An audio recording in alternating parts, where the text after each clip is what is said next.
Привет! Это Анатолий Акапарцефаль с подкастом «Вокруг Средиземья». Сегодня у нас второй выпуск, и мы выходим в эфир из страны Фейри. Если предыдущий эпизод можно было назвать вступлением личным, то этот скорее вступление теоретическое. В нем я скажу несколько слов о творчестве Толкина в целом, а потом мы кратко посмотрим на то, каких взглядов придерживался Толкин насчет интерпретации его книг в частности и волшебных историй в целом. Итак, Джон Рональд Руэлл Толкин, английский писатель, литературовед и медиевист. Самое известное из его произведений «Властелин колец» было написано как продолжение детской сказки «Хоббит» или «Туда и обратно». Оно принесло автору мировую славу и поставило профессора древнеанглийского языка и литературы в ряд виднейших прозаиков XX века. «Властелин колец» до сих пор остается одной из самых читаемых книг. Для справки, по результатам проведенного в Англии опроса, из 25 тысяч человек более 5 тысяч назвало «Властелина колец» книгой столетия. К настоящему моменту роман переведен на 57 языков мира. Впервые русский перевод «Властелина колец», вернее его первой части, вышел в 1982 году, хотя в России произведение известно с 60-х годов, когда появилось множество его самоиздательских переводов. Интерес к творчеству Толкина не угас и сейчас. Свидетельством тому являются опубликованные после смерти отца Кристофером Толкином «Сильмариллион», 12 томов «Черновиков» в серии «История Средиземья», любительские и профессиональные исследования его произведений, мира и языков, созданных им. Существует британское толкиновское общество, проводятся различные фестивали и конференции, издаются журналы, посвященные его творчеству, ну и, конечно же, фильмы. Увлечение Толкином, охватившее англоговорящие страны вскоре после выхода в свет романа «Властелин колец», приняло самые неожиданные формы, от маскарадных действий и массовых ролевых игр до лавины пародий, апокрифов, откликов в музыке, поэзии и живописи.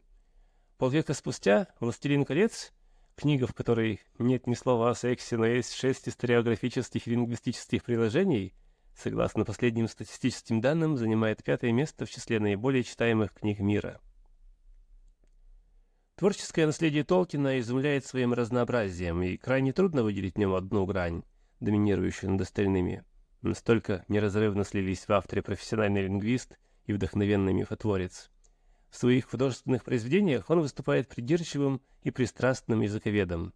Недаром лингвистическая канва занимает у читателей ничуть не меньше, а в отдельных случаях и больше, чем в развитии сюжета.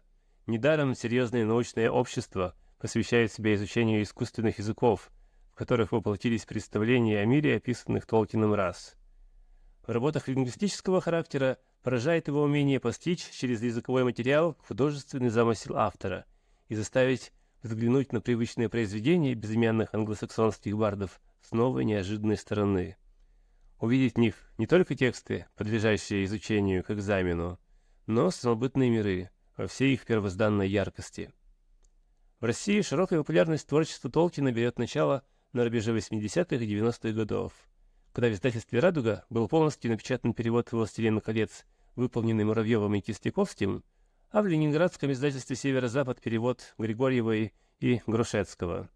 С тех пор корпус произведений Толкина на русском языке пополнился еще несколькими переводами «Властелина колец», «Сильмариллиона», не считая переводов менее крупных произведений. Тем не менее, творчество Толкина остается недооцененным академическим литературоведением. Среди причин этого можно назвать и невероятную популярность Толкина, и нетрадиционную для нашего столетия старомодность его произведений, и отсутствие видимой связи между его творчеством и литературным процессом XX века. Сам Толкин хорошо ощущал свое обособленное положение. Он чувствовал это в отношении своих коллег по университету. Например, когда вышел «Хоббит», некоторые коллеги комментировали это в стиле «Теперь понятно, чем вы занимались все это время». Это было также видно в рецензиях литературных критиков. Один из них снисходительно назвал «Властелин колец» книгой, которую большинство взрослых читателей не прочтут более одного раза. Через 5 лет другой критик с облегчением заметил, что эти книги уже, слава богу, погрузились в забвение. Толкин, в некотором роде защищаясь от этих нападок, замечал, что у него нет причин жаловаться на то, что некоторые критики посчитали его книгу скучной и абсурдной, так как у него похожее мнение о их работах или о книгах, которые им нравятся. Критически он рассматривал не только современную ему литературу, но и некоторые приемы литературного анализа, используемые критиками. Например, Критики, по его мнению, сильно преувеличивали влияние биографического элемента. Об этом он написал к Деборе Уэбстер в 1958 году. Это письмо номер 213 в сборнике его писем. Цитата. «Я возражаю против современной тенденции в критике с ее повышенным интересом к подробностям жизни авторов и художников. Эти подробности лишь отвлекают внимание от трудов автора, если труды на самом деле достойны внимания, и в конце концов, как наблюдаешь, что и дело, становятся главным объектом интереса». И действительно, я помню, как во времена моего детства я слышал по радио передачи, которые позиционировались как повествующие о культуре. Помню, как в них читались биографии разных русских писателей XIX века, и почему-то в них главное внимание уделялось женам, любовницам писателей, другим деталям их личной жизни. И из этого выводилось, кому и по каким причинам были посвящены их стихи или повести, и это преподносилось как некий окончательный вердикт. Как будто, узнав все эти подробности, мы смогли окончательно проникнуть в творческую мастерскую писателя и получить окончательный ключ к истолкованию их творчества. Именно с этим Толкин не соглашался. Конечно же, он признавал, что есть некоторые основополагающие факты о нем, которые в самом деле важны. Например, то, что первые годы своей жизни он прожил в так называемом Шире, так называется страна, где живут его хоббиты, в домеханическую эпоху. Или, что еще более важно, что он христианин. Себя он сравнивал с хоббитом из-за того, что любил сады, деревья, земли, обработанные вручную, без помощи машин. И при разборе его книг мы будем все это учитывать. Тем не менее, каждый из этих фактов не должен становиться единственным ключом к пониманию его произведений. Еще он считает невозможным рассматривать его книги как аллегории. Об этом можно прочитать во вступлении ко второму изданию «Властелина колец». Например, мы знаем, что Толкин христианин и католик, но если мы везде будем искать явные христианские аллегории в его произведениях, мы не особо преуспеем в понимании его творчества. Помимо своих писем, пожалуй, единственное произведение, в которых он открыто говорит о своей вере, это эссе о волшебных сказках, сказка «Лист» работы Нигеля и стихотворение «Мифопоэя». Этим он отличается от своего друга Клайва Льюиса, который гораздо чаще выражал свои мысли с помощью аллегорического метода, например, в сказках «Хроники Нарнии» или напрямую в своих богословских трактатах. Хотя мы увидим, что его вера, конечно же, влияла на его творчество. Некоторые критики видели во «Властелине колец» аллегорию Второй мировой войны. Но что сам писатель говорит об этом? Что касается внутреннего смысла или послания, то его не было в намерениях автора, ни аллегорического, ни актуального. Ее источники — это вещи, которые задолго до того существовали в моем уме, или в некоторых случаях были уже написаны, и мало или совсем ничего из нее было изменено войной, начавшейся в 1939 году, или ее последствиями. И далее. Я всем сердцем не люблю аллегорию во всех ее проявлениях, и так было всегда, с тех пор, как я стал достаточно стар и осторожен для того, чтобы обнаружить ее присутствие. Я больше предпочитаю историю, подлинную или выдуманную, с ее широкой применимостью к мыслям и опыту читателей. Я думаю, что многие путают применимость с аллегорией, но одна заключается в свободе читателя, а другая в целенаправленном господстве автора. То есть, когда мы читаем, например, «Властелин колец», каждому из нас могут приходить в голову различные исторические параллели к событиям оттуда, и это нормально. История может быть применима к различным историческим событиям, и в этом заключается свобода читателя. Но если мы говорим, когда писал, Толкин имел в виду вот конкретно это и это, то свобода читателя подменяется изначальным и жестким прокрустовым ложем писательской аллегории. Еще нужно отметить, что согласно Толкину, смысл произведения нельзя сводить к анализу и простой сумме источников. Гэндальф однажды говорит, кто ломает вещь, чтобы узнать, что она из себя представляет, тот сошел с пути мудрых. В своем эссе о волшебных сказках Толкин пишет: «Мы должны быть довольны супом, стоящим перед нами, и не стремиться увидеть говяжьи кости, из которых его сварили. Под супом я разумею сказку в том виде, как она дана автором или сказителем, а под костями — ее материал или источники, в тех весьма редких случаях, когда они известны. Но, конечно же, я ничего не имею против критики супа как такового». То есть Толкин вовсе не запрещает изучать его произведения на предмет того, где он черпал свое вдохновение для них. И мы видим, как он часто берет некоторые элементы, например, скандинавской или финской мифологии для своих историй. А здесь он выступает против таких исследователей литературы, которые любят найти в произведении заимствования из других источников, разложить их по полочкам, каталогизировать и считать, что тем самым поняли все о книге. Потому что новое произведение всегда больше суммы его источников.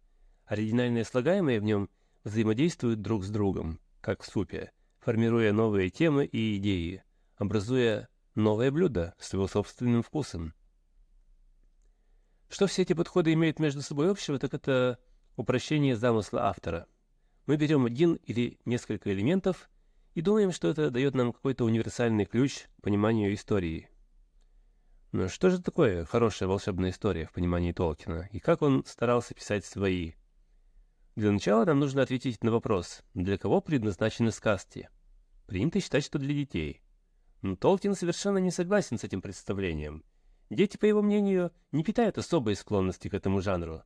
Сказки, говорит он, отнесли в категорию литературы для детей взрослые, так же, как старомодную мебель в детскую, потому что взрослым она больше не нужна, а если ее и сломают, то не жалко. Дело не в том, что дети в силу своей неопытности склонны верить во что попало, а взрослые знают, что правда, а что выдумка. Обычно, когда критики говорят о погружении в мир, созданный автором, они используют термин «добровольный отказ от неверия». То есть мы, взрослые, понимаем, что это все не настоящее, но так и быть притворяемся, что откладываем наше неверие в сторону. Толкину это кажется не совсем верным описанием происходящего процесса. На самом деле, любой писатель, а тем более сказочник, должен быть талантливым сотворцом, и он создает другой, вторичный мир, в который можно мысленно войти. Внутри него все, что он создал, это правда. Там все существует по законам данного мира. Мы верим в этот мир, пока мы находимся внутри него. Но если у нас возникает сомнение, чары рассеиваются, и искусство терпит поражение. После этого мы снова оказываемся в нашем реальном мире. Если же в силу определенных обстоятельств мы обязаны оставаться внутри, мы вынуждены откладывать в сторону или подавлять наше недоверие. Но это откладывание недоверия есть эрзац, замена главного, когда мы пытаемся найти хотя бы что-нибудь хорошее в произведении искусства, которое не произвело на нас должного впечатления. Далее Толкин отвечает на обвинения некоторых критиков, которые называют волшебные сказки формой литературы эскапизма или бегства от реальности. Он согласен, что бегство, по-английски escape, является одной из главных функций волшебных сказок. И хотя он и не отказывается от этого, он не принимает насмешливого, жалостливого тона, с которым сейчас часто произносит это слово.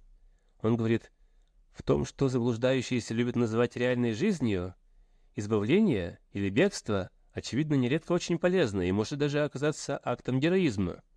В реальной жизни его упрекнуть не в чем, разве что оно окажется неудачным. Но в области критики, как кажется, оно выглядит тем хуже, чем успешнее удается. Почему нужно презирать человека, который, оказавшись в тюрьме, пытается оттуда выбраться и вернуться домой? Или когда он не может сделать этого, он начинает думать и говорить о чем-то еще, кроме решеток и тюремных стен. Мир снаружи не перестает быть реальным, хотя пленник и не видит его. В этом случае критики неверно употребляли слово «избавление», и более того, они путают, и не всегда искренне, избавление пленника с побегом дезертира. Толкин приводит слова одного человека, который как-то заявил, что он приветствует близость роботизированных фабрик массового производства и шум автомобильных пробок на дорогах, потому что они дают соприкосновение с настоящей жизнью. Толкину с его любовью к природе и отвращением к промышленным пейзажам очень трудно было согласиться с тем, что, например, крыша станции реальнее облаков, а машина реальнее лошади. И в любом случае крышу станции он находит менее одушевляющей, чем пресловутый свод небес.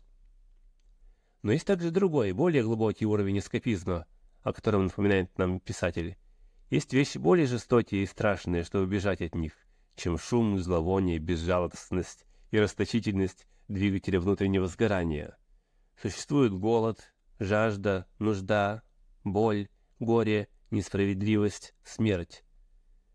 Толкин не предлагает убегать от этих вещей, но он не согласен с позицией тех писателей и критиков, которые говорят: таков уж мир, и с этим ничего не поделаешь.